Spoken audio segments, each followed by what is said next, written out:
Good morning मेरी प्यारी सभी यूट्यूब फैमिली। बिना कुकिंग ब्लॉग्स में आप सभी लोगों का बहुत बहुत स्वागत है। और आज की रेसिपी भी बहुत अलग और हटकर होने वाली है।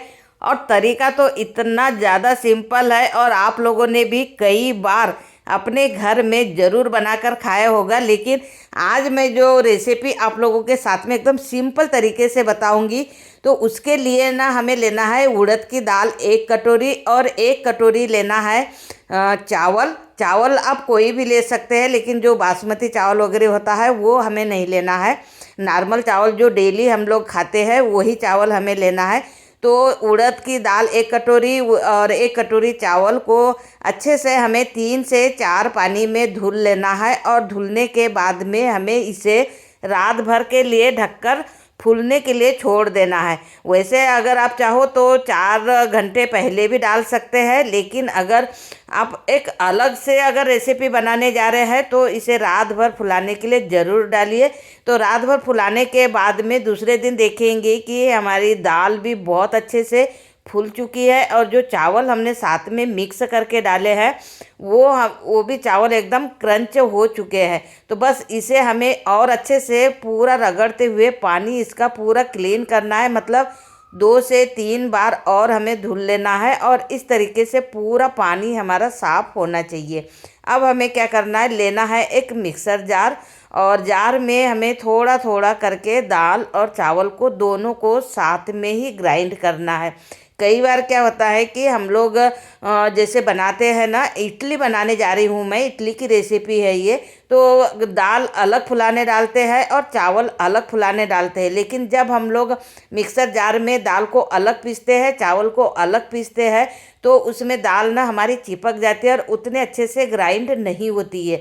लेकिन अगर दाल और चावल को साथ में अगर पीसेंगे तो बहुत अच्छे से ग्राइंड हो जाती है, और हमारे जार को भी ख़राब होने का चांसेस नहीं रहता है, क्योंकि हमारी जो उड़द की दाल होती है इसमें चिकटापन बहुत होता है। इसलिए दाल चावल को जब भी आप इडली बनाएं तब आप एक साथ में ही कंबाइन करके पीसे तो ज़्यादा बेस्ट रहेगा। तो यहाँ हमने पूरा दाल और चावल पीस के रेडी कर लिया है, और नमक डालकर इसे ना कम से कम 5 से 10 मिनट तक फेंटना है, क्योंकि हमें इंस्टेंट इडली बनाना है। जैसे खमीर उठने के लिए हमें नहीं छोड़ना है, इंस्टेंट बनाना है, इसके लिए हमें ना 5 से 10 मिनट तक फेंटना है। फेंटने के बाद में इडली का हमें साँचा लेना है, और उसमें हल्का हल्का हमें लगा देना है सभी साँचों में 1 बार तेल। 2 बार की हमारी रेसिपी बनकर तैयार होगी, लेकिन पहले ही एक ही बार हमें तेल लगाना है, दूसरी बार नहीं भी लगाएंगे तो भी हमारी इडली आराम से निकल जाएगी। बस थोड़ा थोड़ा हमें, जैसे हमारा जितना बड़ा साँचा है उतना बड़ा हमें इसका पेस्ट डाल देना है दाल चावल का, और सभी साँचों में एक साथ में ही डालकर हमें रेडी कर लेना है। जैसे ही हमारे पूरे साँचे भरकर तैयार हो जाएंगे उसके बाद में हमें क्या करना है, सबसे मेन और एकदम बहुत अच्छी दिखने वाली हमारी इडली यहाँ बनकर तैयार होगी, उसके लिए लेना है हमें कलौंजी। और ये ना थोड़ी थोड़ी हमें ऐसे कलौंजी डाल देंगे ना तो इससे ना टेस्ट तो हमारे इसमें एकदम क्रंच आएगा ही, लेकिन दिखने में भी हमारी इडली ना बहुत अच्छी दिखेगी। तो बस थोड़ी थोड़ी हमें कलौंजी डाल देना है, और उसके बाद में इडली एक के ऊपर एक स्टैंड में हमें पूरे साँचे तैयार कर लेना है। दोस्तों एक बार इस तरीके से ज़रूर बनाकर देखिए, इतनी सॉफ्ट और इतनी इंस्टेंट जल्दी बनकर तैयार होती है ना कि आप विश्वास नहीं कर पाएंगे। वैसे इडली तो आप हमेशा ही बनाते होंगे, लेकिन 1 दिन 2 दिन या 24 घंटे खमीर उठने के लिए रखते होंगे, लेकिन बिना खमीर उठाए भी हम लोग एकदम फूली फूली इडली बनाकर तैयार कर सकते हैं। अब कुकर में मैंने डाल दिया है पानी 1 गिलास, और उसमें हमें लगा देना है रख देना है स्टैंड, और इसका कुकर का ढक्कन लगाकर हमें सीटी को बाहर निकाल लेना है। क्योंकि जब भी हम कुकर में बनाते हैं तो सीटी लगाते हैं, लेकिन इडली बनाने जा रहे हो तो इसका सीटी निकाल लेना है, और इसे 15 से 20 मिनट तक हमें मीडियम आंच पे इसे पकाना है। और उसके बाद में जैसे ही हमारा कुकर ठंडा हो जाएगा उसके बाद में हमें सारी इडलियाँ निकाल लेना है, स्टैंड सहित निकाल लेना है बाहर।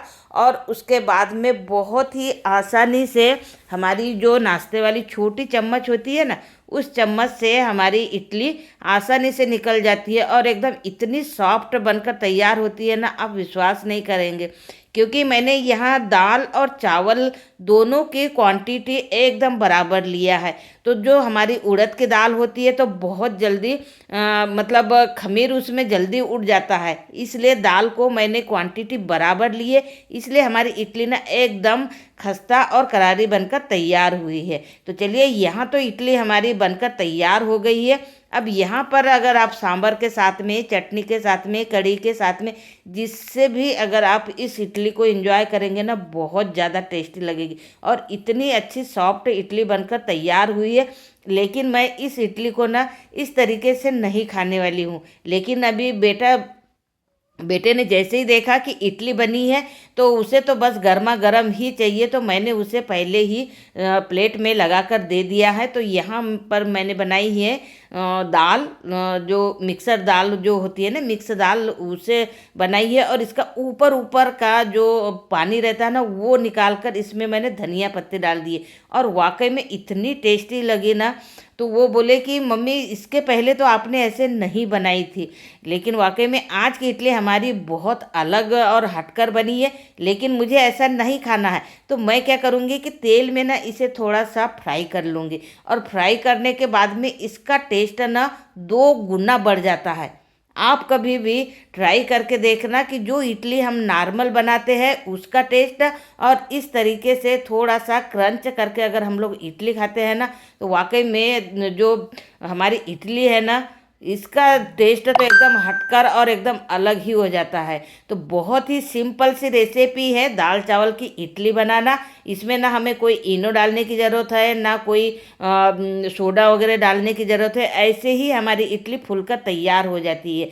तो आप लोगों को मेरी ये रेसिपी कैसे लगी कमेंट करके ज़रूर बताइए। और बहुत लोगों को डाउट रहता है कि भाई दाल और चावल की इडली बनाना है तो हमें क्वांटिटी कितना लेना है।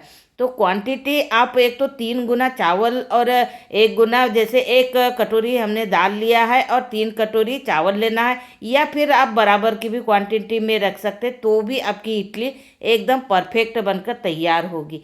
तो दोस्तों, आज की रेसिपी के लिए बहुत बहुत थैंक यू देखने के लिए।